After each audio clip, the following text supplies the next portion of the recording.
Hola, bienvenidos a una nueva edición de Mi Pequeña Ciudad, un canal para contar cómo creamos una ecoaldea desde cero, paso a paso. Bien, hoy voy a hablar de un tema que viene mucho a colación del apagón del otro día, aunque era un tema que estaba en la lista sí o sí, que es el tema de la energía y de cómo suministrar energía a una ecoaldea. Ya sabes que nosotros estamos en una fase muy inicial del proyecto, estamos montando una ecoaldea, pero he querido hacer vídeos desde el principio del proyecto para que vayas viendo cómo se hace todo poco a poco y que puedas aprender de nuestros errores, ¿vale? Y de nuestras investigaciones y trabajar un poco en equipo. Gracias a lo que nosotros vamos aprendiendo, que otros puedan tener el camino más allanado, ¿no? Eso es lo ideal. Bien, si te gusta el proyecto, puedes ayudarnos un montón dándonos algún donativo a través del link que aparece en la descripción. Y publicamos vídeo, vamos a empezar a publicar vídeo todos los días de lunes a viernes, ¿vale? Bueno, una vez dicho esto, aunque hoy es sábado y los primeros días a lo mejor publicamos algún vídeo más, también sábado y domingo, pero la idea es acabar publicando de lunes a viernes un vídeo sobre las 8 de la tarde, 8:30 por ahí. Bueno, una vez dicho esto, vamos con el tema de la energía. A ver, la energía es un problemón total en general, ¿vale? En general, no solo en la ecoaldea, en general. Y como decía, viene mucho a colación y viene mucho a cuento con el tema del apagón del otro día y todo el tema de la huella de carbono, el efecto invernadero, etcétera, etcétera, etcétera. Entonces, te voy a explicar un poco cuáles son las necesidades que creo que va a tener la ecoaldea a nivel de infraestructura energética y cómo hemos pensado que vamos a ir solucionando los problemas y cuáles son las alternativas que después de mucho estudiarlo nos parecen más interesantes. Bueno, vamos a resumir diciendo que más o menos, una persona, yo creo que va a tener una necesidad.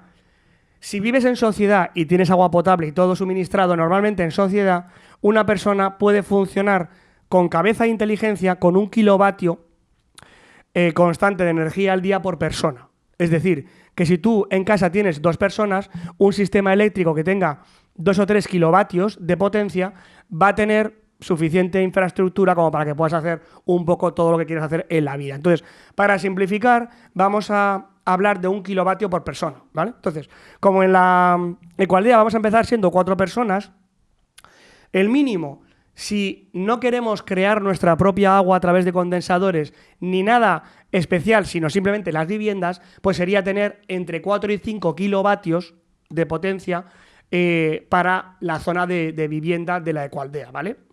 A medida que vayamos añadiendo gente, habrá que ir añadiendo kilovatios. Bien, eso es un poco la idea. Entonces, si acabamos siendo 10 personas, pues tendremos que ser 10 kilovatios, y si acabamos siendo 50 personas entre la gente que visita el hotel y la gente que visita la asociación y tal, pues habrá que ir añadiendo kilovatios, pero no pasa nada porque los kilovatios se pueden ir añadiendo y como vamos a tener fuentes totalmente autónomos de energía, se puede crear una pequeña central eléctrica al principio con 5 kilovatios y luego ir añadiendo más paneles, más molinos, más baterías térmicas, más baterías gravitacionales. Ahora te explicaré todo esto en detalle, ¿vale? Pero la idea que te tienes que quedar clara es, vamos a asumir 1 kilovatio de potencia por persona, ¿vale?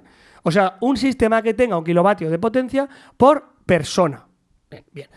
Entonces vamos a empezar con un planteamiento de 4 o 5 kilovatios y luego iremos añadiendo problemas y soluciones. Bien, el siguiente problema importante, una vez que ya estemos viviendo ahí, es que queremos fabricar nuestra propia agua. O sea, queremos, bueno, fabricar, es una forma de hablar, queremos tener condensadores de agua que nos permitan producir agua a través de condensación con paneles de frío, que funciona igual que un vaso. Cuando tú tienes en un vaso hielo dentro y el vaso se enfría, por fuera siempre habrás visto que en verano acaba habiendo gotas de agua de condensación. Esto ocurre porque el frío de la superficie del vaso hace que las partículas de aire que están en suspensión en el ambiente, al tocar la pared fría del vaso, cambian de temperatura y pasan de estar suspendida en el aire a ser gotas de rocío, como si dijéramos, ¿vale? Entonces, el rocío, que también lo ves en las plantas por la mañana, no es otra cosa que moléculas de agua que estaban en suspensión en el aire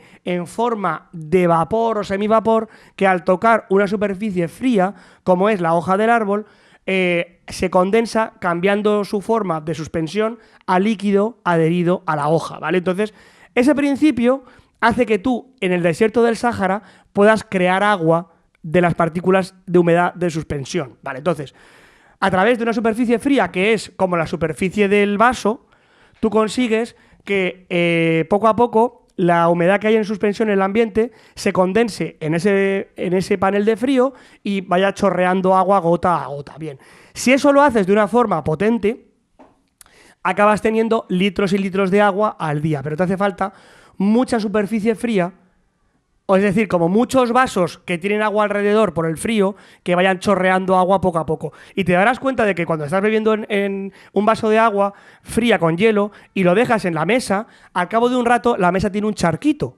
¿vale? Ese charquito es un condensador de agua. Entonces, la idea es hacer eso a lo bestia, ¿vale? Bien. Para eso vamos a necesitar probablemente otros 3 kilovatios. O, para resumir, para eso te va a hacer falta más o menos otro kilovatio por persona. Porque el agua que te hace falta para regar, duchar, lavar y cocinar y beber cada individuo, más o menos, grosso modo, será otro kilovatio por persona para ir para ir condensando el agua que esa persona necesita para vivir. Vale, entonces, normalmente por cada kilovatio utilizado en la condensación de agua, ¿vale?, más o menos vas a tener al día unos 30 litros o así, o 40 litros de agua si la cosa va bien.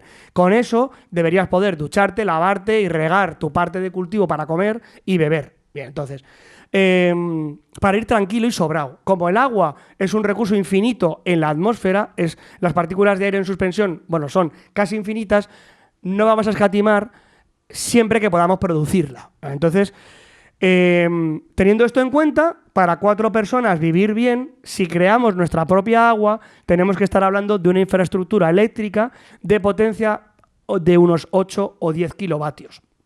Bien. Y de ahí ir subiendo, si va subiendo la gente que vive con nosotros. Bien. Entendiendo esto, la pregunta es, vale, entonces, ¿cómo creo un sistema que tenga 10 kilovatios o que al inicio tenga 4 kilovatios? Bien. Y aquí vamos a diferenciar lo que son las fuentes de obtención de energía de las baterías de almacenamiento de energía. Una batería es un dispositivo mecánico, eléctrico, químico o gravitatorio o como quieras, que es capaz de almacenar energía de forma potencial para luego ser convertida en energía efectiva, digamos. Te lo estoy explicando un poco así, de andar por casa, pero para que lo entiendas, ¿vale? Entonces, una cosa es obtener energía y otra cosa es almacenar energía. Entonces, si yo obtengo energía de fuentes renovables y la uso justo tal cual me entra, no me hace falta almacenarla. Pero, ¿qué pasa si en un rato hay mucha nube y no tengo sol, o si es de noche? Pues que ya no puedo usar la energía solar sobre la marcha. Si yo estoy en agosto a 40 grados de calor en Murcia y estoy sudando la gota gorda, y yo que tengo un problema de salud no debo tampoco estar en temperaturas muy extremas y necesito algo de acondicionamiento de frío por la noche, o tengo neveras que tengo que enfriar por la noche, ¿cómo lo hago cuando no tengo sol? Ahí entran en juego las baterías. Entonces, necesitamos solucionar 2 problemas. 1, ¿cómo obtengo la energía? Y 2, ¿cómo almaceno la energía para poder utilizarla cuando las fuentes de energía no están funcionando? Bien, y entonces aquí voy a dividir el vídeo en 2 y por un lado voy a hablar de cómo obtener energía y por otro lado de cómo almacenar la energía para poder usarla cuando la obtención de energía no esté funcionando. Bien, las fuentes de energía que nos estamos planteando utilizar son la solar, la eólica y un refuerzo quizá en metano a través de desechos orgánicos con bacterias que en un estado anaeróbico sin aire, en la descomposición de las bacterias, emita metano, que es más o menos gas natural, ¿vale? Para que te hagas una idea, el metano es, creo que el 90 y pico % de lo que es el gas natural. Y el gas natural se puede hacer cogiendo, aunque suene fatal, caca de vaca, ¿vale? La cacaldea, que decía una amiga mía, ¿vale? Si tú coges caca de vaca o excrementos en general o residuos orgánicos, como puede ser el compost, ¿vale?, y lo metes en un sitio hermético en el que ya no entra más aire, las bacterias de esos compuestos que se pudren viven comiendo la bacteria, o sea, la bacteria come la materia orgánica y emite metano. Ese metano es un combustible de la hostia, que es gas natural y que es muy poco contaminante y que prácticamente, si se hace bien, solo emite CO2 y no emite contaminantes en calidad de partículas tóxicas, ¿vale? Entonces, si nosotros plantamos suficiente vegetación como para consumir un CO2 equivalente al que puede emitirse a través del consumo de metano, estaríamos no generando huella de carbono o incluso generando la negativa. Ahora explicaré un poco más sobre esto. Entonces, lo que nos planteamos es extraer la energía de el calor del sol, la energía solar, del movimiento del viento y quizá del metano. Vale. El sol y el aire en Murcia son una fuente bastante constante de energía. Durante el día la solar y durante el resto del día más o menos la media del viento en Murcia creo que son como unos 15 kilómetros por hora de viento más o menos en verano, que es la época que menos viento hay. Pero sobre todo con sol, los días que hace sol aprovechas el sol y los días que hace nubes y hace mal tiempo aprovechas el viento, ¿vale? Más o menos un poco esa es la idea. Aunque está muy simplificado y se pueden dar las dos a la vez o no tener ninguna. Por la noche en verano quizá no tengas ninguna. Pero en general esas dos fuentes de alimentación de energía son interesantes y bastante potentes. Pero te va a hacer falta otra como reserva o un ingenio muy bueno en las baterías. Entonces, vale, vamos a centrarnos en estas tres. Metano, que es biogás, como algo secundario, y como principal, eólica y solar. Vale. ¿Qué pasa cuando no tienes sol ni aire? Necesitas tener almacenada energía de antemano. Y aquí es donde empieza el problema de cojones. ¿Por qué? Porque por la noche yo tengo que poder refrigerar las neveras y congeladores de la ecoaldea y tengo que poder tener un mínimo de electricidad por si pasa algo, ¿vale? Y en los meses de mucho frío y mucho calor, para proteger nuestra salud, tener unas condiciones de descanso buenas y saludables con una temperatura más o menos constante. Entonces, me hace falta energía en momentos en los que no voy a poder producir energía con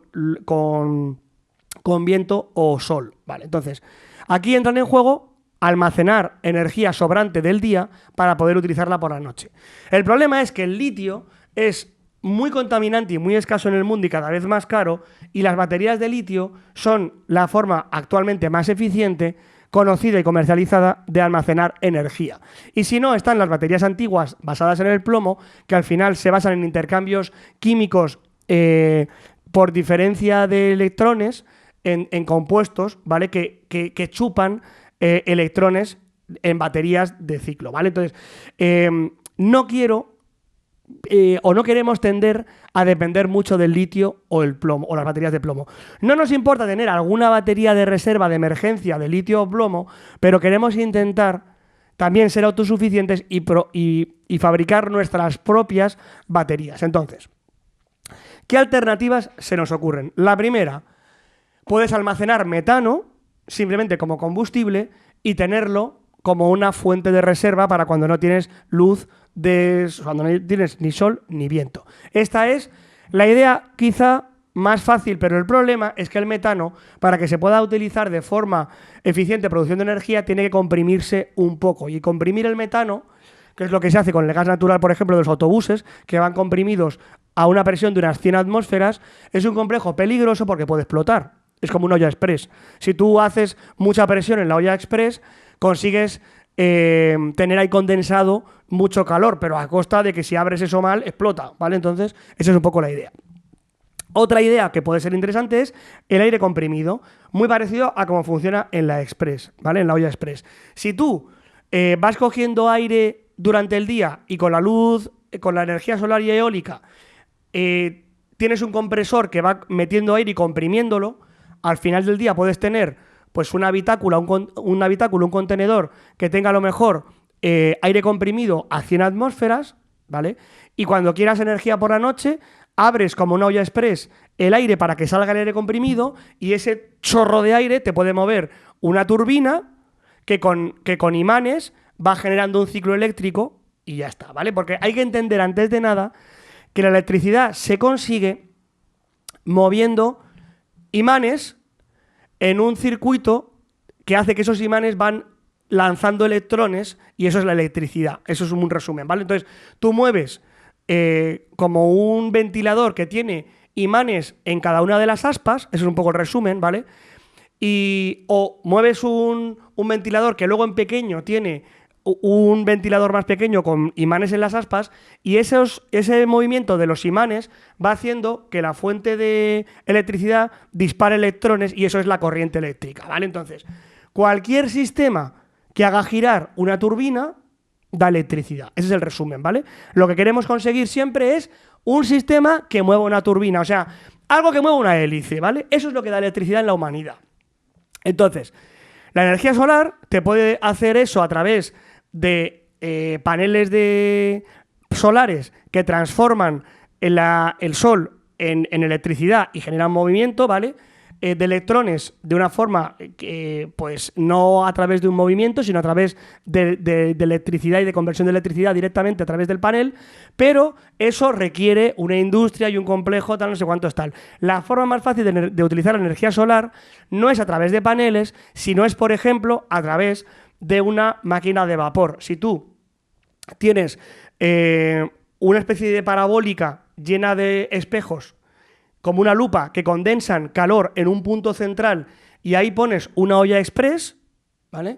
Esa olla express se calienta de la hostia y cuando luego abras el pitorro va a salir vapor y ese vapor puede mover una turbina, ¿vale? Entonces, esta sería la forma más fácil de utilizar la energía solar si quieres ser autosuficiente y no quieres depender de construcción tecnológica externa con paneles solares. Y esto es bastante eficiente y te puede dar energía todo el día casi ilimitada, simplemente añadiendo parabólicas, o sea, estructuras así como semiesféricas que condensen los rayos del sol en un punto de mucho calor. Y con eso también puedes cocinar y puedes hacer todo. Entonces, lo mismo ocurre con la energía solar. La energía solar va moviendo el aire una turbina, entonces esa turbina directamente va generando electricidad a través de los imanes que hacen moverse la corriente, los electrones, ¿vale?